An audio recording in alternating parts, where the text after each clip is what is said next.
అధికారికంగా వెళ్ళి నేనే స్వయంగా వెళ్ళి ఫిర్యాదు చేద్దాం అనుకున్నాం.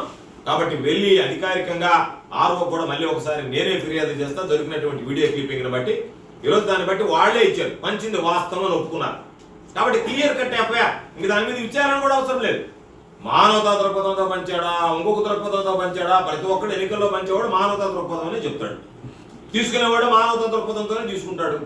కాబట్టి మానవతా దృక్పథంతో పంచాము అని చెప్పని ఎక్కడన్నా ఎవరైనా ఇంతవరకు నాకు తెలిసి ఈ దేశ స్థాయిలోనే, రాష్ట్రంలో వదిలిపెట్టిన దేశ స్థాయిలో కూడా ఎవరు రిపోర్ట్ రాసుకున్నాడు నెల్లూరు జిల్లా ఎన్నికల అధికారి తప్ప. కాబట్టి ఇటువంటి దారుణమైనటువంటి వైఫల్యాలు జరిగాయి. కాబట్టి నేను మరలా ఇంకొక ఎన్నికల కమిషన్ దృష్టి కూడా తీసుకెళ్ళాం. ఇటువంటి వాళ్ళ నేతృత్వంలో రేపు కౌంటింగ్ కూడా సజావుగా సాఫీగా జరగకపోవచ్చు. కాబట్టి మీరు ఒక పరిశీలకుని నియమించండి, ప్రత్యేకంగా రాష్ట్ర స్థాయిలో నియమించి వాళ్ళ ఆధ్వర్యంలో ఈ కౌంటింగ్ ప్రక్రియ చేపడితే బాగుంటుంది తప్ప, లేకపోతే ఒక పక్షపాత వైఖరితో వ్యవహరించేటువంటి నెల్లూరు జిల్లా కలెక్టర్ ఉన్నన్ని రోజులు ఎన్నికల అధికారిగా ఈ జిల్లాలో ఎన్నికలు సజావుగా సాఫీగా జరగవు అని చెప్పని పరిశీలకుడు కూడా నియమించండి అని చెప్పని కూడా ఎన్నికల కమిషనర్కి ఈరోజు రాయడం జరిగింది.